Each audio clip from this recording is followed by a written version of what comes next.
Hey everyone, welcome to my YouTube channel. My name is Perseverance Maremeni, also known as Madam Speaker. If you're joining in for the first time, you are welcome. We have women who are covering up for men who are raping their kids. We have women who are covering up for their husband who are impregnating their kids. We have women who are covering up for their husbands when they are beating up the kids to the pulp every single day. And when you go out there, you want to protect your kids in the school. If a teacher beats up your child or shouts at your child at school, you are the first one to jump. You are the first one to go out there, you put on a show and you say, you are not going to mess with my child when I teach her so and so. You're not going to beat up my child. You're not going to shout at my child. You know why you do that? I think you are covering up for the manyala which you are doing in the house.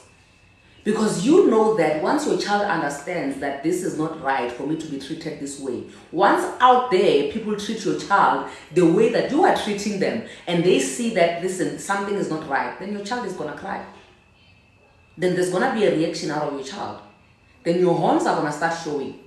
So what you do is that when you have a husband or a partner who is abusing your child, you make sure that you cover up and you protect your child from all the other people who are hurting them out there. You make sure that nobody else hurts them, but only you. Why is it, ladies, that when your husband, whether it's the father of the child or it's the stepfather of the child, why is it that when your children are being abused by your partner, you keep quiet? Why is it that when your husband impregnates your child, you go with your child to the clinic and you have an abortion and you say, we can't speak about this is a family secret? You are destroying the very same child that you gave birth to, and you want to put up a front. Ladies, can we stop fronting? Can we stop fronting at all? Can we just stop fronting? Because we are hurting our kids, we are damaging our kids.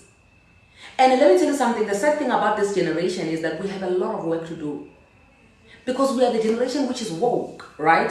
We're the generation that has freedom of speech. We are liberated enough to speak, right? But at the same time, we have a lot of work to do because we need to cover up. We need healing from the things which our parents were doing. We need healing and we need to protect our kids so that what our parents did to us, we never do to our kids.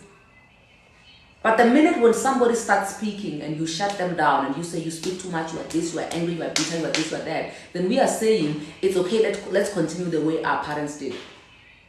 There's a big gap that we have to stand in between. The gap between the way our parents were doing things, the gap that we need to heal from the way that our parents were doing things, and also to protect our kids from going through the same thing that we went through. Let me tell you the reason why, as a woman, you always find a way to cover up for a man and want to have this happy marriage, happy relationship, happy everything. You are covering up for your man because you are scared of being alone. The idea of you being in a relationship, the idea of you belonging to someone, the idea of you proving to everybody else and to yourself that you are capable of holding down a relationship is the reason why you are willing to let everything slide. You are willing to compromise the happiness of your kids for the sake of a man because you want to prove so desperately to yourself and to other people that you are capable of holding it down. There's nothing wrong with you. Let me tell you something, you don't have to prove yourself to anyone. You don't have to prove to anyone that you are capable of holding down a relationship. You don't have to prove to anyone that you are capable of just making a relationship work. You know, a lot of times people will always say, you know, this self-condemnation that when you're not having a relationship or your relationship is not working out, that means something is wrong with you. So for you to prove to yourself and to others that there's nothing wrong with you, you would rather compromise everything else as long as you have a relationship which works.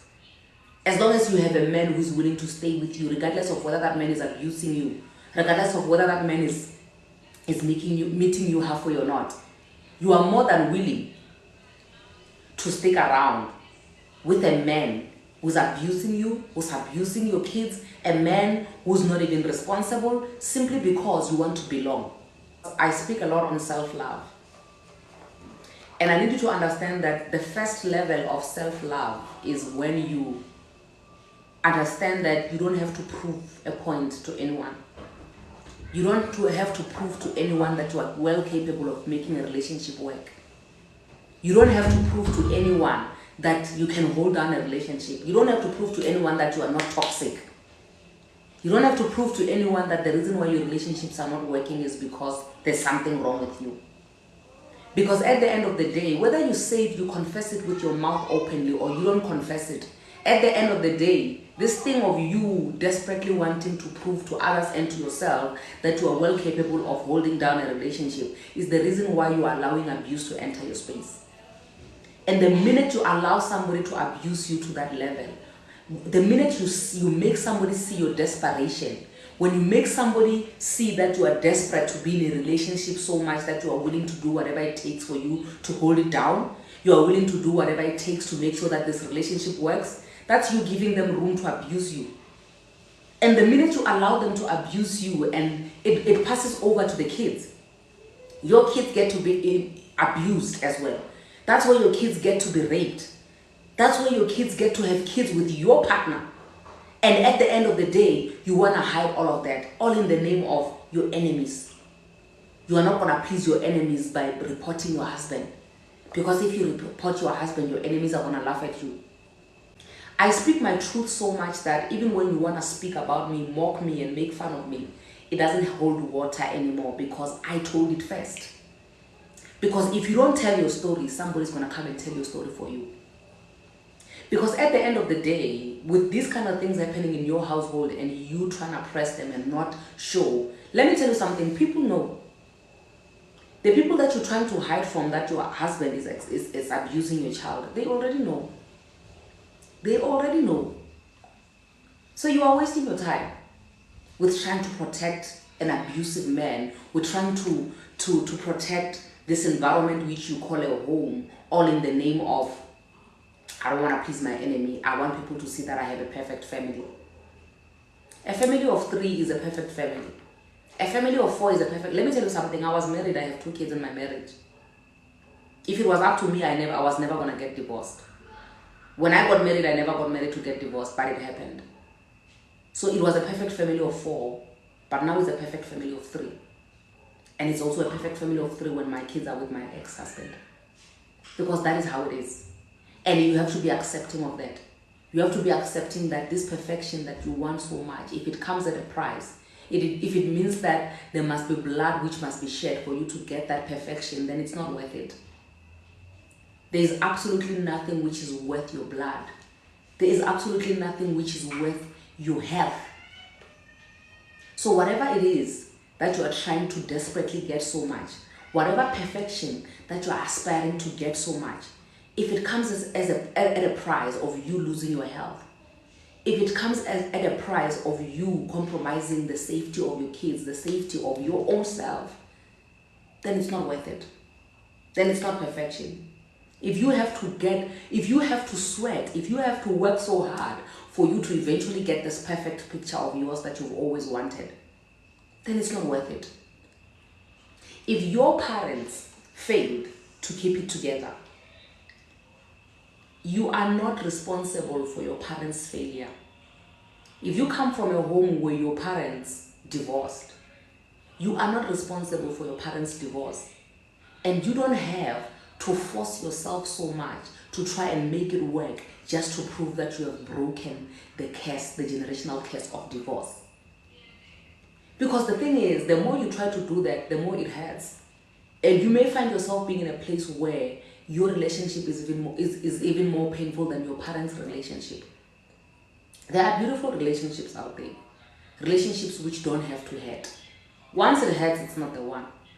Once you have to compromise your happiness, the happiness of your kids, then it's not the one. This perfection, I don't understand, guys. This perfection that we have been living, this perfection that we have been, this perfect picture that has been painted for us from our childhood, it's a toxic one and it's not worth it. We are not going to be covering up anymore.